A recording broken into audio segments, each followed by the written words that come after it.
जय हिंद साथियों, आप सभी का आपके अपने परिवार आसमा सिविल एकेडमी के इस डेली करंट अफेयर्स पे मैं इशार अहमद हर बार की तरह इस बार भी आप सभी का पुरजोर स्वागत करता हूं और आशा करता हूं कि आप अपनी प्रतियोगी परीक्षा की तैयारी बेहतर जोरों शोरों से और एक युद्ध स्तर पे कर रहे हैं। मेरे प्रिय साथियों, आज हम पढ़ेंगे 14 अक्टूबर के इम्पॉर्टेंट करंट अफेयर्स जो कि हमारे एग्जाम के लिए बहुत ही ज़्यादा इम्पॉर्टेंट है। तो वीडियो में शुरू से अंत तक बने रहिएगा। अगर चैनल में नए नए हैं तो चैनल को सब्सक्राइब करना ना भूलें। पहले से अगर चैनल में है तो मेरे प्रिय साथियों वीडियो को शेयर ज़रूर करिएगा। चलिए ज़्यादा समय ना लेते हुए अपना सत्र प्रारंभ करते हैं आज की पॉजिटिविटी के साथ। लेखक कहता है, जिंदगी में सफलता उसी को मिलती है जो अपनी गलतियों को स्वीकार करता है और उन्हें सुधारने का प्रयत्न करता है। जीवन में गलतियाँ किससे नहीं होती, इंसान है तो गलतियाँ होती ही हैं और अगर वो इंसान उन गलतियों को सुधार ले, बेहतर कर ले, गलतियों को ठीक कर ले, बेहतर तो नहीं, गलतियों को ठीक कर ले तो उसका जीवन सफल होने से कोई नहीं रोक सकता। ठीक है, आशा करता हूँ मेरी बातें आप लोग समझ सकते हैं। आइए देखते हैं कि साहित्य का नोबेल पुरस्कार इस साल 2025 का किसे मिला है। तो लास्जलो क्रास्ज़नाहोर काई को मिला है। तो रोशनी देवांगन ने भी बिल्कुल सही आंसर दिया है, मतलब रोशनी देवांगन ने सही आंसर दिया है और हर बार की तरह, और दूसरे क्वेश्चन का भी आंसर दिया है। देखते हैं, रजत कुर्रे ने भी बिल्कुल सही आंसर दिया है, सी ऑप्शन। जीवकोपार्जन हेतु वेदांग पढ़ाने वाला अध्यापक कहलाता था उपाध्याय। मेरे प्रिय साथियों, ऋग्वैदिक काल में वेद और वेदांग को पढ़ाने वाला, गुरुकुल की रचना करने वाला, गुरुकुल की स्थापना करने वाला व्यक्ति उपाध्याय कहलाता था और वो किसी भी प्रकार का फीस नहीं लेता था।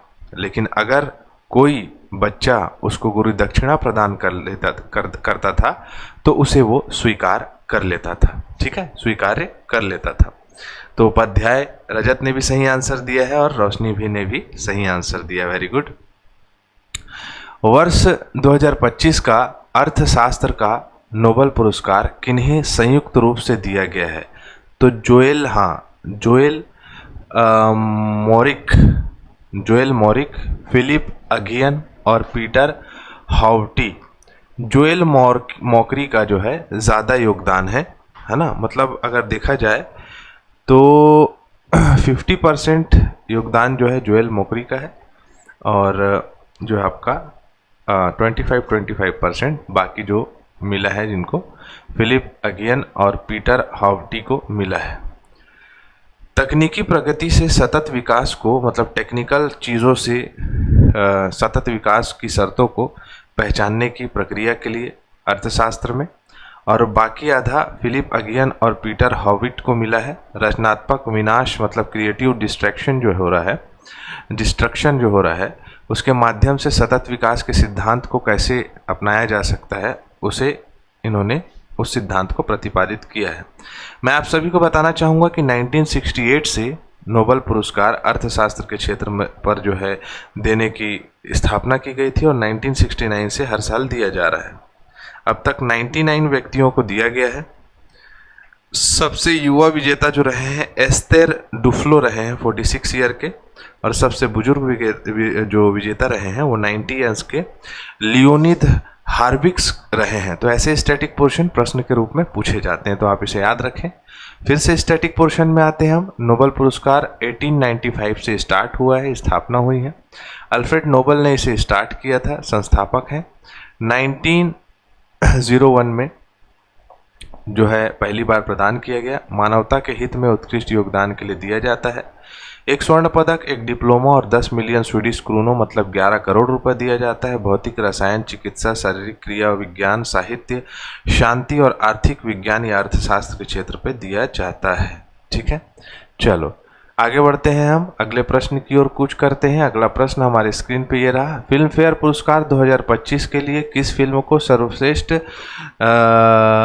निर्देशक का पुरस्कार दिया गया है? किस फिल्म के लिए किस फिल्म और सर्वश्रेष्ठ निदेशक का पुरस्कार, मतलब दोनों पुरस्कार मिला है लापता लेडीज को। ठीक है, लापता लेडीज ने टोटल 13 अवार्ड्स जीते हैं। शानदार मूवी ही होगी, तभी ऐसा है। मैं तो देखा नहीं हूँ, लेकिन आप देख सकते हैं। सर्वश्रेष्ठ निर्देशक किरण राव इसके निर्देशक हैं, उन्हें प्रदान किया गया है। अब अभिषेक बच्चन और कार्तिक आर्यन को संयुक्त रूप से जो है आपका जो सर्वश्रेष्ठ अभिनेता के रूप में चुना गया है ना। पहला अभिषेक बच्चन जी जो है I want to talk movie के लिए दिया गया है, और चंदू चैंपियन के लिए कार्तिक आर्यन को दिया गया है। अभिनेत्री रही हैं इस बार की महिला। बेस्ट हीरोइन जो है आलिया भट्ट को दिया गया है जिगरा मूवी के लिए। और किल जो है तकनीकी श्रेणियों में छा गई है। एक्शन, एडिटिंग और आपका सिनेमेटोग्राफी अवार्ड्स मिला है किल मूवी को, ठीक है। Life time achievement award Zeenat Aman, Shyam Benegal मरणोपरांत इन्हें दिया गया है। ये प्रमुख अवार्ड हैं जिनकी सूची आपको पीडीएफ फॉर्मेट में हमारे टेलीग्राम में मिल जाएगी, तो आप वहां से ले सकते हैं और इसे पढ़ सकते हैं, ठीक है। चलिए, तो अब देखते हैं हम प्रश्न क्या है हमारा। निम्नलिखित में से किस टीम को robotics for good youth challenge India 2025 के जूनियर वर्ग में चैंपियन घोषित किया गया है। बहुत ही शानदार टेक्नोलॉजी का उपयोग करके ये टीम हेयांश प्लाइटो लैब्स बेंगलुरु ने रोबोटिक्स के क्षेत्र में, आप लोगों को बताऊं मेरे प्रिय साथियों कि रोबोटिक्स जो है ना वो हमारे आगे आने वाला कल है, और इस आगे आने वाले कल को भारत के छात्रों के द्वारा जो रोबोटिक्स के क्षेत्र पे मेहनत कर रहे हैं उनके द्वारा काफ़ी मेहनत किया जा रहा है। रोबोटिक्स सिर्फ ना ही बड़े पैमाने में भारत के लिए एक क्रांति का कार्य करेगा, बल्कि रोबोटिक्स से आज जितने भी विकसित देश हैं, रोबोटिक्स के माध्यम से उन्होंने अपनी कृषि पद्धति, उन्होंने अपने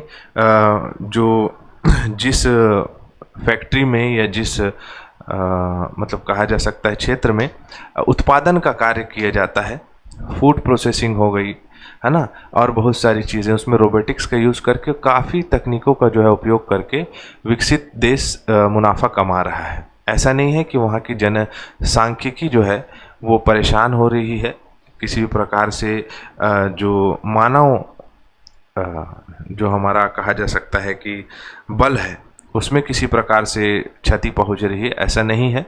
बल्कि इन सभी मशीनों का, रोबोटिक्स का संचालन करने का कार्य मनुष्य ही कर रहा है, तो एक बहुत ही बड़ी क्रांति ला सकती है, और इन्होंने ये पद को जीता है। AI फॉर गुड इनिशिएटिव इसका आयोजक रहा है। IIT दिल्ली में इसे आयोजित किया गया था, है ना। ये एक यूथ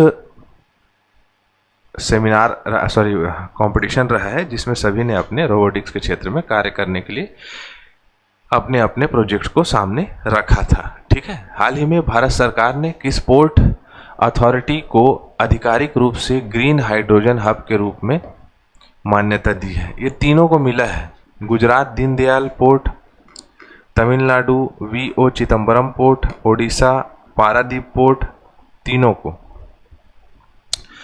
अब ये पोर्ट क्या कर रहे हैं? ये पोर्ट हरित अनावरण के साथ साथ ग्रीन हाइड्रोजन प्रोड्यूस कर रहे हैं, जिससे औद्योगिक निवेश में बढ़ावा हो रहा है, स्वच्छ ईंधन का विकास हो रहा है, ग्रीन निवेश आकर्षित कर रहा है, और आर्थिक और पर्यावरणीय लाभ हो रहा है। जैसे क्लस्टर मॉडल से उत्पादन बढ़ रहा है, लागत कम लग रहा है, पर्यावरण सुरक्षित रह रहा है।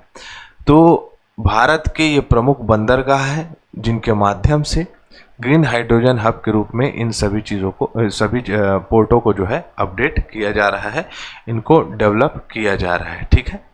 जैसे देख सकते हैं कि भारत के प्रमुख 13 बंदरगाह हैं। मैंने PDF में इसको डाल दिया, आपको टेलीग्राम में मिल जाएगा, इसका आप एनालिसिस कर सकते हैं, पढ़ सकते हैं, सीधा सीधा एग्जाम में पूछा जाता है, ठीक है। 17 अक्टूबर 2025 को भारतीय वायुसेना के पहले हल्के लड़ाकू विमान तेजस MK-1A की पहली उड़ान का अवलोकन कहाँ किया जाएगा? तो ये किया जाएगा हाल नासिक में, ठीक है।